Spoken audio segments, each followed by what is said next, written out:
നമസ്കാരം, കൊട്ടാരക്കര മീഡിയയിലേക്ക് സ്വാഗതം. ഇ-കൊമേഴ്സ് ഭീമന്മാരായ ആമസോൺ, ഫ്ലിപ്കാർട്ട് കമ്പനികളുടെ വെയർഹൌസുകളിൽ ബ്യൂറോ ഓഫ് ഇന്ത്യൻ സ്റ്റാൻഡേർഡ് അധികൃതർ റെയ്ഡ് നടത്തി. മാനദണ്ഡങ്ങൾ പ്രകാരമുള്ള നിലവാരം പാലിക്കാത്ത ഉൽപ്പന്നങ്ങൾ പിടിച്ചെടുത്തു.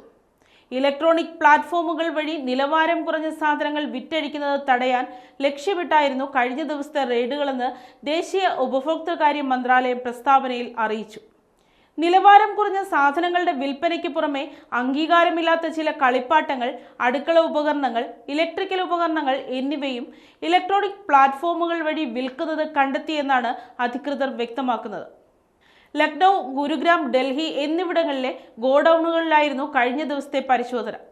ആമസോണിനും ഫ്ലിപ്കാർട്ടിനും പുറമെ അംഗീകാരമില്ലാത്ത ഉൽപ്പന്നങ്ങൾ വിതരണം ചെയ്യുന്ന ടെക് വിഷൻ ഇന്റർനാഷണൽ എന്ന സ്ഥാപനത്തിലും റെയ്ഡ് നടത്തി. ലക്നൗ, ഗുരുഗ്രാം എന്നിവിടങ്ങളിലെ ആമസോൺ ഗോഡൌണുകളിൽ നടത്തിയ റെയ്ഡുകളിൽ നൂറുകണക്കിന് അംഗീകാരമില്ലാത്ത കളിപ്പാട്ടങ്ങൾ, ഹാൻഡ് ബ്ലെൻഡറുകൾ, അലുമിനിയം ഫോയിലുകൾ, മെറ്റലിക് വാട്ടർ ബോട്ടിലുകൾ, PVC കേബിൾ, ഫുഡ് മിക്സർ, സ്പീക്കറുകൾ എന്നിവ പിടിച്ചെടുത്തു.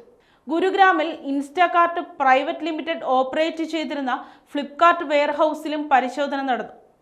ഇവിടെ നിന്ന് അംഗീകാരമില്ലാത്ത സ്റ്റെയിൻലെസ് ബോട്ടിലുകൾ, കളിപ്പാട്ടങ്ങൾ, സ്പീക്കറുകൾ തുടങ്ങിയവ പിടിച്ചെടുത്തിട്ടുണ്ട്. BIS അംഗീകാരമില്ലാത്ത 7000 ഇലക്ട്രിക് വാട്ടർ ഹീറ്ററുകൾ, 4000 ഇലക്ട്രിക് ഫുഡ് മിക്സറുകൾ, 95 റൂം ഹീറ്ററുകൾ, 40 ഗ്ലാസ് സ്റ്റൗകൾ തുടങ്ങിയവ പിടിച്ചെടുത്തു. അപകട സാധ്യത കണക്കിലെടുത്ത് ഇത്തരം ഉൽപ്പന്നങ്ങൾ വിൽക്കാൻ BIS അംഗീകാരം നിർബന്ധമാണ്.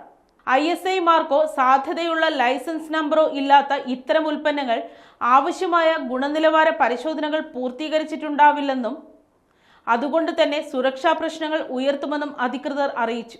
വിവിധ ഇ-കൊമേഴ്സ് പ്ലാറ്റ്ഫോമുകൾ വഴി നിലവാരം കുറഞ്ഞ നിരവധി ഉൽപ്പന്നങ്ങൾ വിൽക്കുന്നതായി കണ്ടെത്തിയിട്ടുണ്ടെന്നും BIS അധികൃതർ പറഞ്ഞു.